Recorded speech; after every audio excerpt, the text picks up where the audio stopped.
Assalamualaikum warahmatullahi wabarakatuh.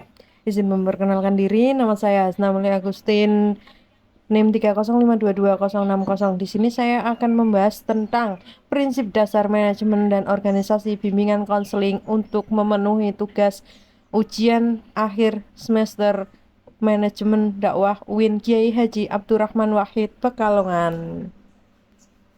Nah, di sini sebelumnya saya akan menjelaskan tentang pengertian manajemen bimbingan konseling. Menurut Sherman Hort, manajemen adalah proses yang mencakup perencanaan, pengorganisasian, kepemimpinan, dan pengawasan terhadap penggunaan sumber daya untuk mencapai sasaran kinerja. Nah, untuk manajemen bimbingan dan konselingnya tersendiri itu adalah segala upaya atau cara yang digunakan untuk penyuluh atau konselor untuk mendayagunakan secara optimal semua komponen atau sumber daya tenaga, dana, sarana prasarana, dan sistem informasi sehingga layanan bimbingan konseling terlaksana dengan baik. Nah, pada bimbingan dan konseling itu memiliki 4 tujuan. Yang pertama itu kepastian arah, yang kedua memfokuskan usaha, yang ketiga itu menjadi pedoman rencana dan keputusan, dan yang terakhir itu ada mempermudah pelaksanaan evaluasi terhadap kemajuan yang telah dicapai termasuk mengidentifikasi faktor penghambat dan penunjangnya. Untuk selanjutnya, manajemen bimbingan konseling juga memiliki fungsi-fungsi. Menurut Handoko, fungsi manajemen itu terbagi menjadi 4. Yang pertama itu planning, yang kedua itu organization, yang ketiga itu aquating, dan yang terakhir itu controlling.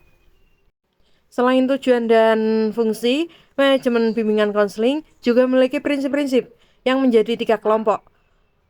Yang pertama itu prinsip manajemen berdasarkan sasaran, yang kedua itu manajemen berdasarkan orang, dan yang terakhir itu ada prinsip manajemen berdasarkan informasi.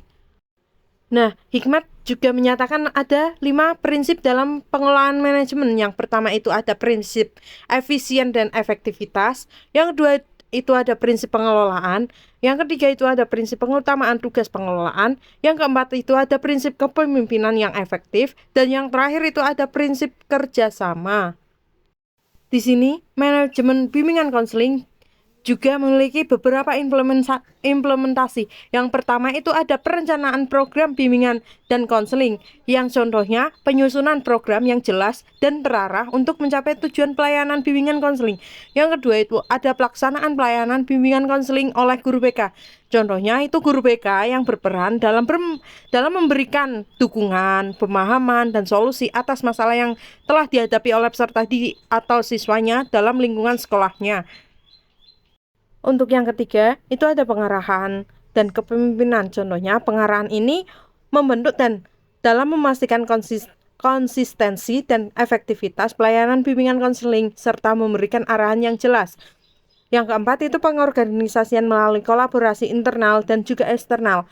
Pengorganisasian bimbingan dan konseling melalui kolaborasi internal itu dengan cara personal sekolah lainnya, dan untuk pihak eksternalnya seperti dokter dan psikolog. Untuk yang terakhir itu ada penerapan prinsip-prinsip manajemen untuk mencapai keefektivitas dan keefisien dalam pelaksanaan program bimbingan konselingnya. Nah, selain manajemen, saya juga akan menjelaskan tentang organisasi dan personalia. Untuk organisasi tersendiri, itu adalah sistem saling mempengaruhi antar individu dalam kelompok yang bekerja sama untuk mencapai tujuan tertentu. Di dalam organisasi memiliki 3 komponen. Yang pertama itu ada orang, 2 kerjasama, dan yang terakhir itu dengan tujuan tertentu. Untuk organisasi pelayanan bimbingan konseling di wilayah sekolah, itu harus mempertimbangkan sumber daya tenaga yang tersedia, ukuran sekolahan, jumlah siswa, dan guru pembimbing yang ada, serta bagaimana kualifikasi dan jabatan mereka dapat disesuaikan dengan pembagian tugas atau peraturan sekolahnya. Organisasi pelayanan bimbingan dan konseling terdiri dari beberapa pelaksana dan pembantu untuk pelaksana. Nah, untuk selanjutnya itu ada personalia. Menurut Herbert Giggs dalam Sutarto menyatakan faktor ini organisasi adalah orang-orang atau personil sebagai faktor yang membentuk organisasi.